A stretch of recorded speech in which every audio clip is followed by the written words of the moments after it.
നമസ്കാരം. ഞാൻ ഡോക്ടർ പി.എൽ. അനിൽകുമാർ. വരും കാലങ്ങളിൽ ലോകത്ത് ഏറ്റവും അധികം തൊഴിൽ സാധ്യതയുള്ള കോഴ്സാണ് നഴ്സിംഗ്. എന്തുകൊണ്ടെന്നാൽ ലോകത്ത് ഏറ്റവും അധികം വേഗത്തിൽ വികസിക്കുന്ന തൊഴിൽ മേഖലയാണ് ഹെൽത്ത് സെക്ടർ. അതുകൊണ്ട് തന്നെയാണ് ഇക്കാര്യങ്ങളെല്ലാം മനസ്സിലാക്കി കേരളത്തിലെ പുതിയ തലമുറ നഴ്സിംഗ് എന്ന പ്രൊഫഷൻ തിരഞ്ഞെടുക്കുന്നത്. നമുക്കറിയാം, +2-ന് 100% മാർക്ക് മേടിക്കുന്ന കുട്ടികൾ പോലും തിരഞ്ഞെടുക്കുന്ന പ്രൊഫഷൻ നഴ്സിംഗ് ആണ്. അത് ഈ നഴ്സിംഗ് മേഖലയുടെ തൊഴിൽ സാധ്യതയാണ് പ്രധാനമായും ചൂണ്ടിക്കാട്ടുന്നത്. അതോടൊപ്പം തന്നെ ഇതിൻ്റെ ഉപരിപഠന സാധ്യതകളും. നമുക്കറിയാം, BSc നഴ്സിംഗ്, GNM എന്നീ 2 നഴ്സിംഗ് മേഖലകളാണ് നഴ്സിംഗ് പഠനത്തിനായിട്ട് നമ്മുടെ മുമ്പിലുള്ളത്.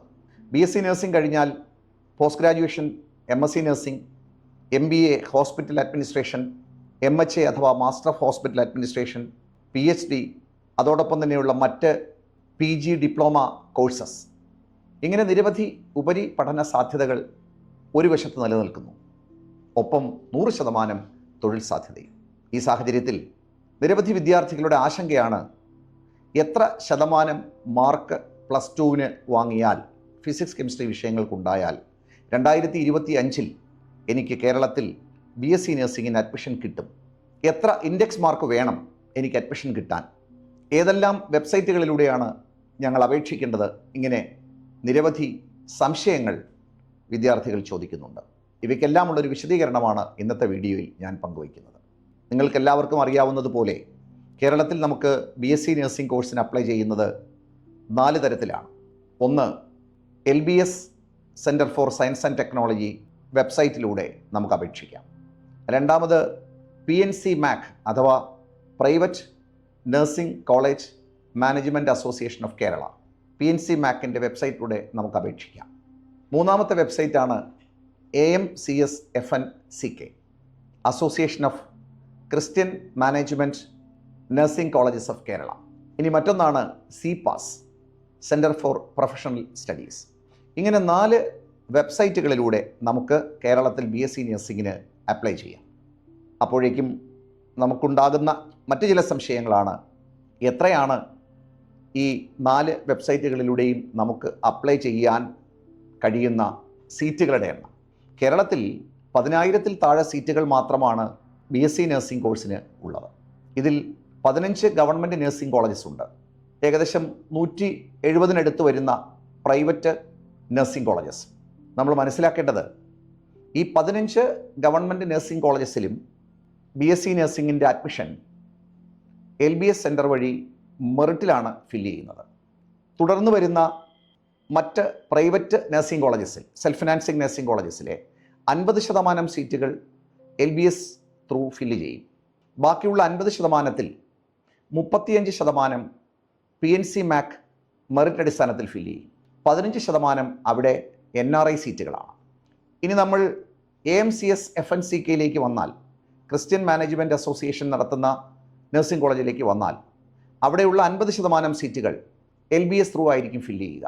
ബാക്കിയുള്ള 50%-ൽ 35% സീറ്റുകൾ അസോസിയേഷൻ്റെ മെറിറ്റ് അടിസ്ഥാനത്തിൽ വെബ്സൈറ്റിലൂടെ നമ്മൾ അപേക്ഷിക്കണം. മെറിറ്റ് അടിസ്ഥാനത്തിൽ നമുക്ക് അവിടെ ഫില്ല് ചെയ്ത് കിട്ടും. ബാക്കിയുള്ള 15% സീറ്റുകൾ NRI സീറ്റുകളായിരിക്കും അവിടെ. ഇനി മറ്റൊന്നുകൂടി പറയാൻ വിട്ടുപോയതാണ് CPAS. CPAS-ലെ 50% സീറ്റുകൾ LBS ത്രൂ ആണ് ഫില്ല് ചെയ്യുന്നത്. ബാക്കിയുള്ള 50% സീറ്റുകൾ CPAS മെറിറ്റ് അടിസ്ഥാനത്തിൽ ഫില്ല് ചെയ്യും. അപ്പോൾ ഇങ്ങനെയാണ് കേരളത്തിൽ BSc നഴ്സിംഗിൻ്റെ അഡ്മിഷൻ പ്രൊസീജിയർ. അപ്പോൾ നോക്കൂ, ഞാൻ ആ വിഷയം കൺക്ലൂഡ് ചെയ്യുകയാണ്. മൊത്തം 4 വെബ്സൈറ്റുകളാണ് നമുക്ക് കേരളത്തിൽ BSc നഴ്സിംഗിന് അപേക്ഷിക്കാനുള്ളത്. LBS, PNC MAC, AMCS-FNCK, CPAS. ആദ്യത്തെ LBS ത്രൂ നമ്മൾ അപ്ലൈ ചെയ്യുമ്പോൾ കേരളത്തിലുള്ള 15 ഗവൺമെൻറ് മെഡിക്കൽ കോളേജുകളിലെയും 100% സീറ്റുകളും LBS ത്രൂ ഫില്ല് ചെയ്യും. പിന്നെയുള്ള PNC MAC-ലും AMCS-FNCK-യിലും CPAS-ലുമുള്ള 50% സീറ്റുകളും LBS ത്രൂ ആണ് ഫില്ലാകുന്നത്. ബാക്കിയുള്ള 50%-ലാണ് അതാത് മാനേജ്മെൻറ്റുകൾക്ക് മെറിറ്റ് അടിസ്ഥാനത്തിൽ സീറ്റ് കൊടുക്കാൻ കഴിയുക. CPAS ബാക്കിയുള്ള 50%-ൽ CPAS-ൻ്റെ മെറിറ്റ് അടിസ്ഥാനത്തിൽ ഫില്ലാകും. ഇതാണ് കേരളത്തിൽ BSc നഴ്സിംഗിൻ്റെ അഡ്മിഷനുമായി ബന്ധപ്പെട്ടുള്ള ഒരു ആമുഖം എനിക്ക് പറയാനുള്ളത്.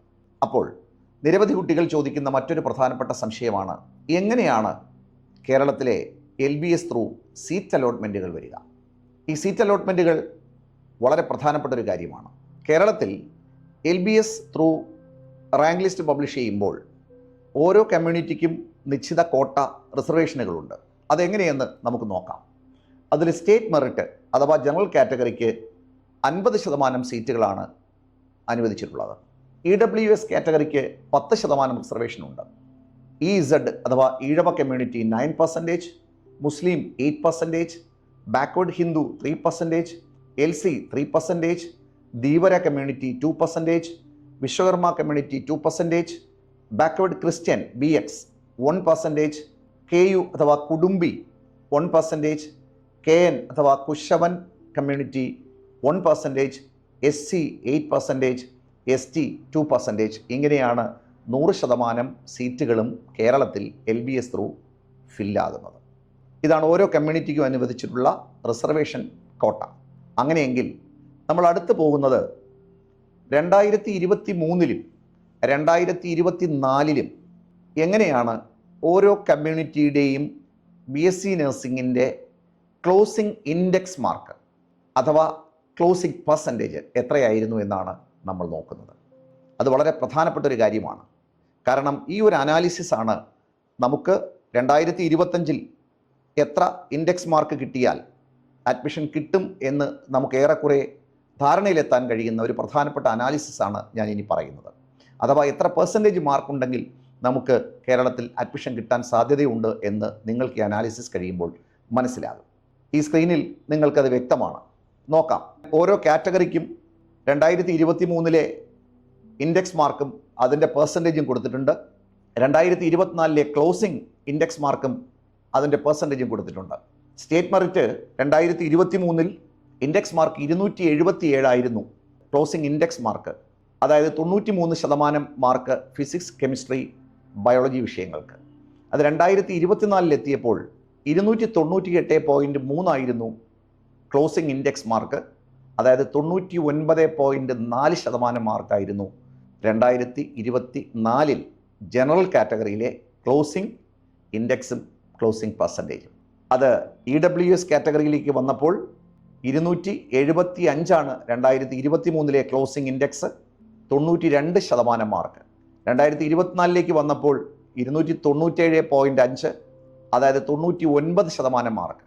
നമ്മൾ മനസ്സിലാക്കേണ്ടത് 2023-ൽ നിന്ന് 2024-ലേക്ക് മാറുമ്പോൾ കുട്ടികളുടെ മാർക്ക് റേഞ്ച് കൂടിയെന്നും കോമ്പറ്റീഷൻ കൂടിയെന്നും നമ്മൾ മനസ്സിലാക്കണം. ഇനി ഈഴവ കമ്മ്യൂണിറ്റിയിലേക്ക് വരുമ്പോൾ 272%, 91. അത് 24-ലേക്ക് വന്നപ്പോൾ 292 ഇൻഡെക്സ്, 292.5, അതായത് 97.5% ക്ലോസിംഗ് പെർസെൻറ്റേജ്.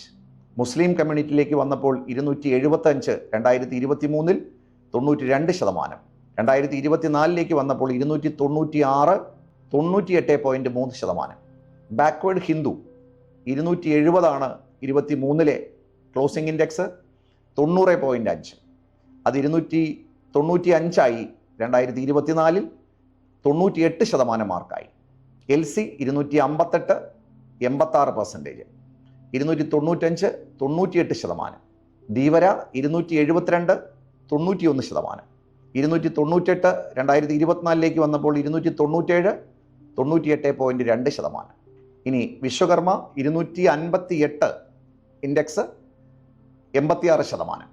അത് 2024-ൽ എത്തിയപ്പോൾ 292 ആവുകയും 97.33% വർദ്ധിക്കുകയും ചെയ്തു. ഇനി ബാക്ക്വേർഡ് ക്രിസ്ത്യനിലേക്ക് വന്നപ്പോൾ 2023-ൽ 256 ആയിരുന്നു ക്ലോസിംഗ് ഇൻഡെക്സ്, അത് 85.5%. ഇനി അത് 24-ലേക്ക് വന്നപ്പോൾ 297.5, 98%.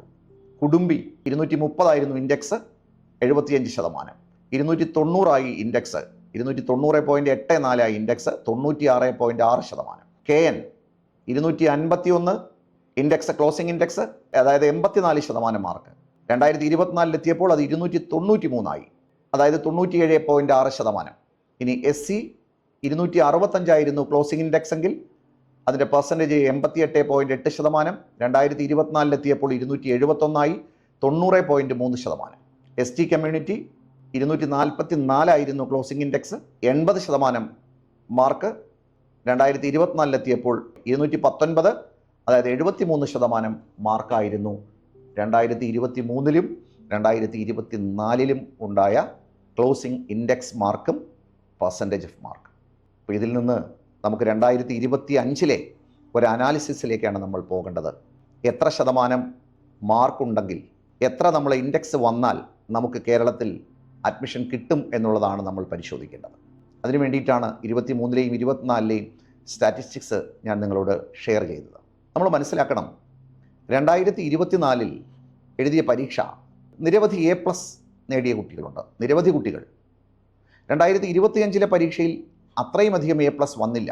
പരീക്ഷ അല്പം പ്രയാസമായിരുന്നതുകൊണ്ട് തന്നെ റിസൾട്ടും 2024 പോലെ ആയിരുന്നില്ല. അത്രയധികം മാർക്ക് കുട്ടികൾ സ്കോർ ചെയ്തിട്ടില്ല എന്നുള്ള ഒരു യാഥാർത്ഥ്യം നമ്മുടെ മുമ്പിലുണ്ട്. അപ്പോൾ നമ്മൾ മനസ്സിലാക്കേണ്ട മറ്റൊരു കാര്യം കൂടിയുണ്ട്. 2024 അഡ്മിഷൻ കിട്ടാത്ത വലിയൊരു വിഭാഗമുണ്ട്.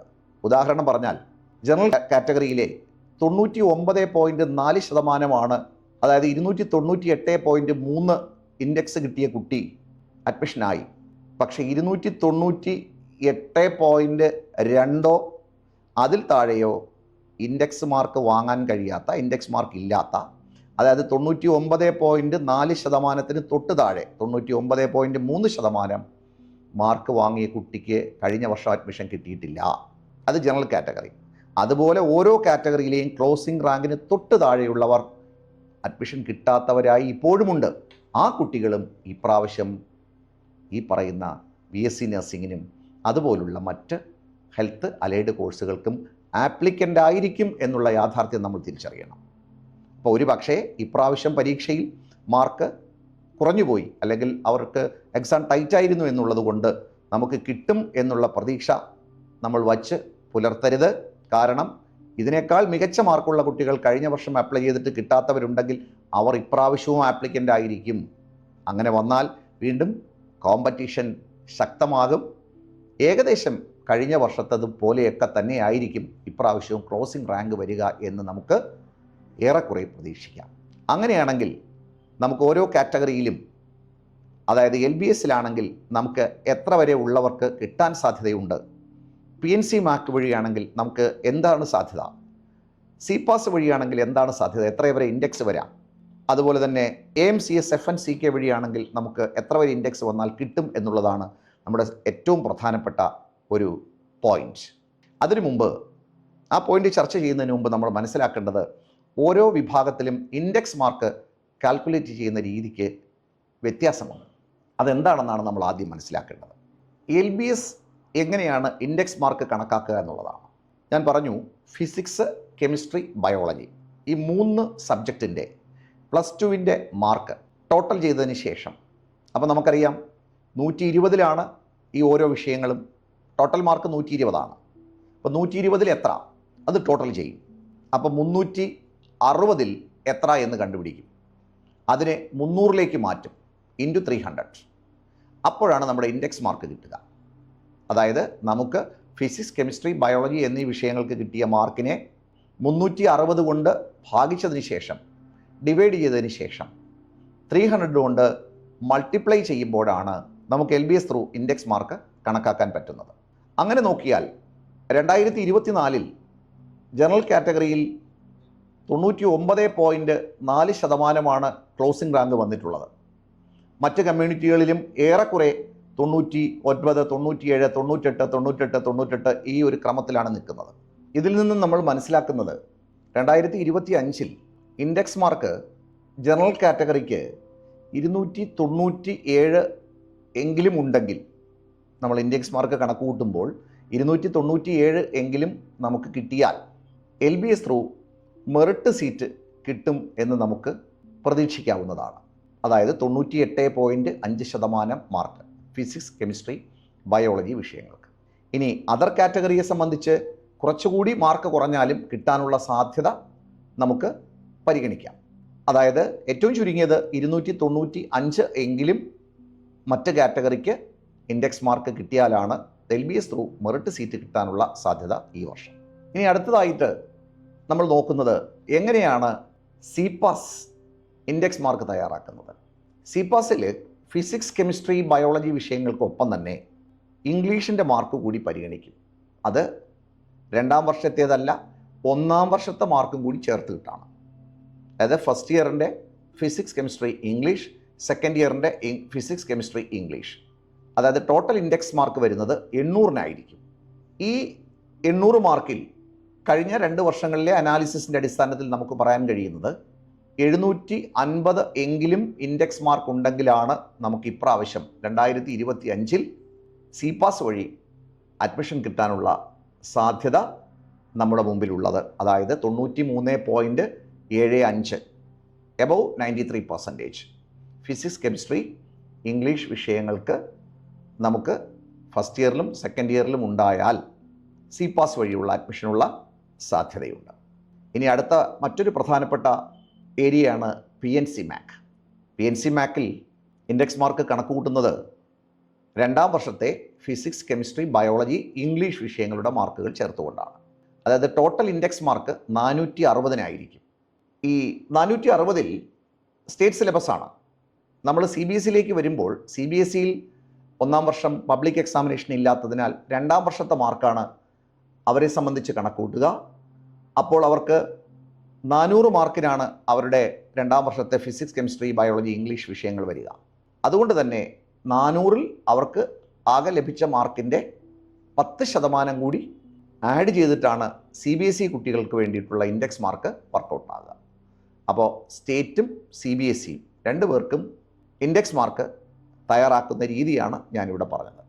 അങ്ങനെ PNC MAC വഴിയുള്ള 2024-ലെ 23-ലെയും അനാലിസിസിൻ്റെ അടിസ്ഥാനത്തിൽ നമുക്ക് പറയാൻ കഴിയുന്നത് ഒരു 460-ൽ 420-ന് മുകളിൽ ഇൻഡെക്സ് മാർക്ക് വന്നാൽ PNC MAC വഴിയുള്ള merit seat, management merit seat കിട്ടാനുള്ള സാധ്യത നമുക്ക് പരിഗണിക്കാം. അതായത് 92% മാർക്കെങ്കിലും നമുക്ക് ഫിസിക്സ് കെമിസ്ട്രി ഇംഗ്ലീഷ് വിഷയങ്ങൾക്ക് 2ാം വർഷം ലഭിച്ചിട്ടുണ്ടെങ്കിൽ PNC MAC വഴിയുള്ള അഡ്മിഷന് BSc നഴ്സിംഗ് അഡ്മിഷന് സാധ്യതയുണ്ട്. അടുത്ത പ്രധാനപ്പെട്ട മറ്റൊരു മേഖലയാണ് AMCS FNCK. അവിടെയും ഇൻഡെക്സ് മാർക്ക് കണക്കുകൂട്ടുന്നത് എങ്ങനെയാണെന്ന് നമ്മൾ അറിഞ്ഞിരിക്കണം. 2ാം വർഷത്തെ ഫിസിക്സ് കെമിസ്ട്രി ബയോളജി ഇംഗ്ലീഷ് വിഷയങ്ങളുടെ മാർക്ക് 400-ലേക്ക് കൺവേർട്ട് ചെയ്തിട്ടാണ് അവിടെ AMCS FNCKയിൽ ഇൻഡെക്സ് മാർക്ക് തയ്യാറാക്കുന്നത്. Physics chemistry biology English. അപ്പോൾ ഇതെല്ലാം കൂടി കൂട്ടുമ്പോൾ നമുക്കറിയാം 460 വരും. പക്ഷേ അതിന് 400-ലേക്ക് കൺവേർട്ട് ചെയ്യും. അതിൻ്റെ അടിസ്ഥാനത്തിൽ CBSE കുട്ടികൾക്ക് അത് അതുപോലെ തന്നെ എടുക്കും. അതിൻ്റെ അടിസ്ഥാനത്തിൽ ഇൻഡെക്സ് മാർക്ക് തയ്യാറാക്കി ആ മെറിറ്റിലാണ് AMCS FNCKയിൽ റാങ്ക് ലിസ്റ്റ്, ഇൻഡെക്സും റാങ്ക് ലിസ്റ്റും തയ്യാറാക്കുന്നത്. അങ്ങനെയാണെങ്കിൽ 400-ൽ ഒരു 350-ന് മുകളിൽ ഇൻഡെക്സ് മാർക്ക് വന്നാലാണ് നമുക്ക് AMCS FNCK വഴിയുള്ള ക്രിസ്ത്യൻ മാനേജ്മെൻറ്റ് അസോസിയേഷൻ കോളേജിൽ, അത് ക്രിസ്ത്യൻ കമ്മ്യൂണിറ്റിയിലുള്ള കുട്ടികൾക്ക് മാത്രം സംവരണം ചെയ്തിട്ടുള്ളതാണ്. ആ കാൻഡിഡേറ്റ്സിന് 400-ൽ ഒരു 350-ന് മുകളിൽ ഇൻഡെക്സ് മാർക്ക് കിട്ടിയാൽ നമുക്ക് പ്രതീക്ഷിക്കാം. അതായത് ഒരു 87.5% മാർക്ക് PCB പ്ലസ് ഇംഗ്ലീഷിന് നമുക്ക് +2-ന് മാർക്ക് കിട്ടിയിട്ടുണ്ടെങ്കിൽ അഡ്മിഷൻ കിട്ടാനുള്ള സാധ്യത ഉണ്ട് എന്ന് പറയാം. ഇതാണ് നമ്മുടെ 4 വെബ്സൈറ്റ് വഴിയുള്ള ആപ്ലിക്കേഷൻ കൊടുക്കുമ്പോൾ കേരളത്തിൽ BSc നഴ്സിംഗിന് അഡ്മിഷൻ കിട്ടാനുള്ള സാധ്യതകളെ നമ്മൾ കാണേണ്ടത്. ഞാൻ ഈ വിഷയത്തെ ഒന്ന് ചുരുക്കി പറയാം, നിങ്ങൾക്ക് വേഗം അത് ഉൾക്കൊള്ളാൻ വേണ്ടി. LBS ത്രൂ നമ്മൾ അപ്ലൈ ചെയ്താൽ ഇൻഡെക്സ് മാർക്ക് 297 എങ്കിലും ഉണ്ടെങ്കിൽ മാത്രമാണ് നമുക്ക് അഡ്മിഷൻ കിട്ടുക. That means 98.5%. അതർ കാറ്റഗറിക്ക് ഒരുപക്ഷെ 295 ആയാലും നമുക്ക് അഡ്മിഷന് വേണ്ടി വെയിറ്റ് ചെയ്യാം. PNC MAC വഴിയാണെങ്കിൽ നമ്മുടെ ഇൻഡെക്സ് മാർക്ക് 420-ന് മുകളിലെങ്കിലും ഉണ്ടാകണം. എന്ന് പറഞ്ഞാൽ 92% എബവ് ഉണ്ടാകണം. അതർ കാറ്റഗറിക്ക് ചെറിയ ഡിഫറൻസ് നമുക്ക് പ്രതീക്ഷിക്കാം. CPAS വഴിയാണെങ്കിൽ നമ്മുടെ ഇൻഡെക്സ് മാർക്ക് 750 എങ്കിലും ഉണ്ടാകണം, എബവ് 750. എന്ന് പറഞ്ഞാൽ 93.5% എങ്കിലും ഉണ്ടെങ്കിലേ നമുക്ക് CPAS വഴിയുള്ള അഡ്മിഷൻ പ്രതീക്ഷിച്ചിട്ട് കാര്യമുള്ളൂ. AMCS FNCK വഴിയാണെങ്കിൽ നമ്മുടെ ഇൻഡെക്സ് മാർക്ക് 350 എങ്കിലും എബവ് 350 നമുക്ക് കിട്ടിയാൽ നമുക്ക് പ്രതീക്ഷിക്കാം സീറ്റ്. അതായത് ഒരു 87.5% മാർക്ക് നമുക്ക് +2-ന് ഉണ്ടെങ്കിൽ നമുക്ക് AMCS FNCK വഴിയുള്ള BSc നഴ്സിംഗ് ഹെൽത്ത് അലൈഡ് കോഴ്സുകൾക്കും നമുക്ക് സീറ്റ് പ്രതീക്ഷിക്കാവുന്നതാണ്. ഞാനിത് പറയുന്നത് 60% മാർക്കുള്ള കുട്ടികളും 65% മാർക്കുള്ള കുട്ടികളുമൊക്കെ നിരവധി പേർ കേരളത്തിലെ LBSൻ്റെ റാങ്ക് ലിസ്റ്റ് വരട്ടെ, അതുപോലെ PNC മാക്കിൻ്റെ റാങ്ക് ലിസ്റ്റ് വരട്ടെ എന്ന് കാത്തിരിക്കുന്ന നിരവധി കുട്ടികളുണ്ട്. അവരോടൊക്കെ പൊതുവിൽ എനിക്ക് പറയാനുള്ളത്, നിങ്ങളുടെ ഈ മാർക്ക് 65%, 70%, 60% മോശമായ മാർക്കായി കാണരുത്. നിങ്ങൾ വളരെ എഫർട്ട് എടുത്ത് നേടിയ മാർക്കാണിത്. പക്ഷേ നമുക്ക് അഡ്മിഷൻ കിട്ടാൻ ഈ മാർക്ക് പോരാ കേരളത്തിൽ. കാരണം കേരളത്തിൽ നഴ്സിംഗ് സീറ്റുകളുടെ എണ്ണം മറ്റ് ഹെൽത്ത് അലൈഡ് കോഴ്സുകളുടെയും സീറ്റുകളുടെ എണ്ണം വളരെ കുറവാണ്. അതുകൊണ്ടാണ് നമുക്ക് ഈ 60%, 65%, 70%, 80%, 85% ആയാൽ പോലും, ഈവൻ 90% ആയാൽ പോലും ചിലപ്പോൾ കിട്ടാതെ വരുന്നതിൻ്റെ സാഹചര്യം ഇതാണ്. അതുകൊണ്ട് നിങ്ങളുടെ മാർക്കിനെ കുറച്ച് കാണുകയല്ല, നിങ്ങളുടെ ശ്രമത്തെ മോശമായി കാണുകയല്ല ചെയ്യുന്നത്, മറിച്ച് നമ്മുടെ സിറ്റുവേഷൻ, നമ്മുടെ റിയാലിറ്റി ഇതാണ് എന്നുള്ളത് കൊണ്ടാണ് നമ്മൾ അതിനുവേണ്ടി കാത്തിരുന്നാൽ നമുക്ക് മറ്റുള്ള ഓപ്പർച്യൂണിറ്റികൾ നഷ്ടപ്പെടും. കാരണം കേരളത്തിൽ ഈ റിസൾട്ട് അനൗൺസ് ചെയ്ത് റാങ്ക് ലിസ്റ്റ് വരുമ്പോൾ ഏകദേശം ഓഗസ്റ്റ് മാസം അവസാനത്തോടു കൂടിയാകും. ഓഗസ്റ്റ് അവസാനമാകാൻ ഇനിയും ദിവസങ്ങളുണ്ട്. അതിനുശേഷമായിരിക്കും അഡ്മിഷൻ പ്രോസസ്സിലേക്കൊക്കെ പോവുക. അപ്പോൾ ഈ 85%, 87%, 90% വരെ ഉള്ള കുട്ടി പോലും ചിലപ്പോൾ കാത്തിരിക്കുന്നുണ്ടാകാം. ഞാൻ അവരെ കുറ്റപ്പെടുത്തുകയല്ല, മറിച്ച് നമുക്ക് കിട്ടാതെ വരുന്ന ഒരു സാഹചര്യം ഉണ്ടായാൽ മറ്റ് അവസരങ്ങൾ നമ്മുടെ മുമ്പിൽ ഇല്ലാതാകുന്നു എന്നുള്ളതാണ് യാഥാർത്ഥ്യം. ഇനി മറ്റവസരങ്ങൾ എന്താണെന്ന് ചോദിച്ചാൽ അതുകൂടി ഞാൻ കൂട്ടിച്ചേർക്കാം. നമുക്കറിയാം, നമ്മുടെ കേരളത്തിൽ മാത്രമല്ല നഴ്സിംഗ് കോഴ്സുകൾ ഉള്ളത്. കേരളത്തിന് പുറത്ത്, കേരളത്തിൻ്റെ അടുത്തുള്ള സംസ്ഥാനങ്ങളായ തമിഴ്നാട്ടിലും കർണാടകത്തിലും തെലങ്കാനയിലുമൊക്കെ ധാരാളം നഴ്സിംഗ് കോളേജസും കേരളത്തിൻ്റെ 5 ഇരട്ടിയോ 6 ഇരട്ടിയോ സീറ്റുകളും അവിടെ ലഭ്യമാണ്. പക്ഷേ അവർക്ക് അവരുടേതായ ചില മാനദണ്ഡങ്ങളുണ്ടാവും അഡ്മിഷനുമായി ബന്ധപ്പെട്ട്. ഇപ്പോൾ കർണാടകത്തെ സംബന്ധിച്ച് കർണാടകത്തിൽ അവർ എൻട്രൻസ് പരീക്ഷയുടെ അടിസ്ഥാനത്തിലാണ് അവരുടെ 60% സീറ്റുകൾ ഫില്ലാക്കുന്നത്. 20% കർണാടക നേറ്റീവ്സിൻ്റെ റിസർവേഷനുണ്ട്. ബാക്കിയുള്ള 20%മാണ് അതർ സ്റ്റേറ്റിലെ കുട്ടികൾക്കായിട്ട് മാനേജ്മെൻറ്റ് സീറ്റായിട്ട് കൊടുക്കുന്നത്. അപ്പോൾ അതൊരു ഓപ്പർച്യൂണിറ്റിയാണ്. തമിഴ്നാട്ടിലും ഏകദേശം 35,000-നും 40,000-നും ഇടയ്ക്ക് സീറ്റുകൾ BSc നഴ്സിംഗിനുണ്ട്. അപ്പം ഈ ഒരു അവസരം, ഈ ഒരു ചാൻസ് നമ്മൾ അഡ്മിഷൻ എടുക്കാതിരുന്നാൽ, നമ്മൾ ഈ പറയുന്ന ഇപ്പോൾ 65% മാർക്കുള്ള കുട്ടി, 70%, 75, 80, 85, 90% വരെയുള്ള കുട്ടികൾ കേരളത്തിൽ അഡ്മിഷൻ കിട്ടുമെന്ന് കാത്തിരുന്നാൽ അഡ്മിഷൻ കിട്ടാതെ വരികയും ഏകദേശം ഓഗസ്റ്റ് അവസാനത്തോടു കൂടി നമ്മൾ റിസൾട്ട് വരുമ്പോഴായിരിക്കും നമ്മൾ ഈ റിയാലിറ്റി തിരിച്ചറിയുന്നത്. അപ്പോഴേക്കും മറ്റ് സംസ്ഥാനങ്ങളിലെ ഏറ്റവും നല്ല മെഡിക്കൽ കോളേജുകളിലും ഏറ്റവും നല്ല നഴ്സിംഗ് കോളേജുകളിലുമുള്ള സീറ്റുകളെല്ലാം തന്നെ കുട്ടികൾ ഫില്ലായി കഴിയും. മാത്രമല്ല പല സ്റ്റേറ്റുകളിലും അവസാനം ബാക്കി വന്ന സീറ്റുകളിൽ ഒരുപക്ഷെ ഡൊണേഷൻ കൂടുതൽ വാങ്ങുന്ന ഒരു സാഹചര്യത്തിലേക്കും എത്തിച്ചേർന്നിട്ടുണ്ട്. അപ്പോൾ ഇതൊക്കെ ഒഴിവാക്കാനായി നമുക്ക് അഡ്മിഷൻ കിട്ടില്ല എന്ന് നമ്മുടെ ഇൻഡെക്സ് മാർക്ക് കാൽക്കുലേഷനും നമ്മുടെ എത്ര പെർസെൻറ്റേജ് ഉണ്ടെന്നുള്ളതും നമ്മൾ തിരിച്ചറിഞ്ഞ് നമുക്ക് അഡ്മിഷൻ കിട്ടില്ല എന്നുണ്ടെങ്കിൽ നമ്മൾ മറ്റ് അവസരങ്ങൾ ഉറപ്പാക്കുകയാണ് ഈ സാഹചര്യത്തിൽ കേരളത്തിലെ വിദ്യാർത്ഥികൾ ചെയ്യേണ്ടത് എന്ന് ഞാൻ എല്ലാവരെയും ഓർമ്മപ്പെടുത്തുകയാണ്. ഇതിനോട് കൂട്ടിച്ചേർക്കേണ്ട മറ്റൊരു കാര്യം കൂടിയുണ്ട്. നിങ്ങൾ ചോദിക്കും, കേരളത്തിലും തമിഴ്നാട്ടിലും കർണാടകത്തിലും തെലങ്കാനയിലും അല്ലാതെ നമുക്ക് BSc നഴ്സിംഗ് പഠിക്കാൻ പറ്റില്ലേ? തീർച്ചയായിട്ടും അവസരങ്ങളുണ്ട്. അതിലേറ്റവും പ്രധാനം നമ്മുടെ AFMC ആണ്, ആംഡ് ഫോഴ്സ് മെഡിക്കൽ കോളേജസ് ആണ്. പക്ഷേ ഈ ആംഡ് ഫോഴ്സ് മെഡിക്കൽ കോളേജിൽ നമുക്ക് അഡ്മിഷൻ കിട്ടുന്നത് നമ്മൾ നീറ്റ് സ്കോറിൻ്റെ അടിസ്ഥാനത്തിലാണ്. അപ്പോൾ മികച്ച നീറ്റ് സ്കോർ, നീറ്റ് പരീക്ഷ എഴുതുകയും അതിൽ മികച്ച സ്കോറും നിങ്ങൾ നേടിയിട്ടുണ്ടെങ്കിൽ നിങ്ങൾക്ക് AFMC വഴിയുള്ള അഡ്മിഷന് സാധ്യതയുണ്ട്. അതുപോലെ തന്നെ ജിപ്മർ നാഷണൽ ഇൻസ്റ്റിറ്റ്യൂട്ടാണ്, അവിടെയും നീറ്റ് സ്കോറിൻ്റെ അടിസ്ഥാനത്തിലാണ് അഡ്മിഷൻ നടക്കുന്നത്. അതുപോലെ തന്നെ CMC വെല്ലൂർ ഇന്ത്യയിലെ തന്നെ വളരെ പ്രധാനപ്പെട്ട ടോപ്പ് ലെവലായിട്ടുള്ള ഒരു നഴ്സിംഗ് ഇൻസ്റ്റിറ്റ്യൂട്ടാണ്, അവിടെയും നീറ്റ് സ്കോറിൻ്റെ അടിസ്ഥാനത്തിലാണ് BSc നഴ്സിംഗിൻ്റെ അഡ്മിഷൻ നടക്കുന്നത്.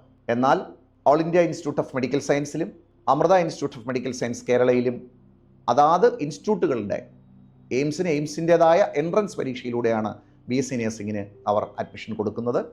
അമൃതയുടെ ഓൺ എൻട്രൻസ് നടത്തിയിട്ടാണ് ആ റാങ്ക് ലിസ്റ്റിൻ്റെ അടിസ്ഥാനത്തിലാണ് BSc നഴ്സിംഗിന് അഡ്മിഷൻ കൊടുക്കുന്നത്. ഇതും BSc നഴ്സിംഗിനുള്ള മറ്റ് ചില ഓപ്ഷൻസാണ്. അപ്പോൾ അതുകൊണ്ട് തന്നെ നിങ്ങളുടെ കരിയറിലെ ഏറ്റവും സുപ്രധാനമായ ഒരു ടേണിംഗ് പോയിൻ്റാണ് +2 കഴിഞ്ഞതിന് ശേഷം നമ്മൾ തിരഞ്ഞെടുക്കുന്ന കോഴ്സ്. എല്ലാ വിദ്യാർത്ഥികളെ സംബന്ധിച്ചും ഒരു ആശങ്കയുള്ള സമയമാണ്, അഡ്മിഷൻ കിട്ടുമോ, ഏത് കോഴ്സിന് പോകണം എന്നൊക്കെ. പാരാമെഡിക്കൽ രംഗത്തെ ഏറ്റവും ഡിമാൻഡിംഗ് ആയിട്ടുള്ള കോഴ്സാണ് BSc നഴ്സിംഗ്. അടുത്ത ഒരു 10, 20, 25 വർഷത്തിനുള്ളിൽ ഏറ്റവും അധികം ഡെവലപ്പ് ചെയ്യാൻ പോകുന്ന മേഖലയാണ്. ഇന്ത്യയിലെ ലോകത്തിലെ തന്നെ ഹെൽത്ത് സെക്ടർ. അപ്പോൾ ഇത്തരത്തിലുള്ള ഒരു ഗോൾഡൻ ഓപ്പർച്യൂണിറ്റിയെ നിങ്ങൾ തിരിച്ചറിയണം. നിങ്ങൾക്ക് കേരളം മാത്രമല്ല നിങ്ങളുടെ മുമ്പിലുള്ള ഓപ്പർച്യൂണിറ്റി. കേരളത്തിന് പുറത്തുള്ള സ്ഥലങ്ങളിലും നിങ്ങൾക്ക് നിങ്ങളുടെ ആഗ്രഹവും നിങ്ങളുടെ ഇഷ്ടവും അനുസരിച്ചുള്ള കോഴ്സുകൾ ചെയ്യാനുള്ള അവസരമുണ്ട്. വൈകരുത് എന്നുള്ളതാണ് നിങ്ങളോട് സൂചിപ്പിക്കാനുള്ളത്. കാരണം നിരവധി വിദ്യാർത്ഥികൾ ഇപ്പോൾ തന്നെ ഏറ്റവും മികച്ച മെഡിക്കൽ കോളേജുകളിലും ഏറ്റവും മികച്ച നഴ്സിംഗ് കോളേജുകളിലും നമ്മുടെ അയൽ സംസ്ഥാനങ്ങളിൽ അഡ്മിഷൻ ആയി കഴിഞ്ഞു. കാത്തു നിൽക്കാതെ എത്രയും വേഗം ഇതുമായി ബന്ധപ്പെട്ട് നിങ്ങൾ അഡ്മിഷൻ പ്രൊസീജിയറുമായി മുന്നോട്ട് പോവുക. അഡ്മിഷനുമായി ബന്ധപ്പെട്ട എല്ലാ സംശയങ്ങൾക്കും നിങ്ങൾക്ക് ഞങ്ങളെ വിളിക്കാം. നിങ്ങളുടെ എല്ലാ സംശയങ്ങൾക്കും ഞങ്ങൾ ഏത് നിമിഷവും മറുപടി നൽകുന്നതായിരിക്കും. അഡ്മിഷനുമായി ബന്ധപ്പെട്ട എല്ലാ ഗൈഡൻസും ഞങ്ങൾ നൽകുന്നതായിരിക്കും. നിങ്ങൾക്ക് ഞങ്ങളെ വിളിക്കാം. The Cambridge global, Thiruvananthapuram.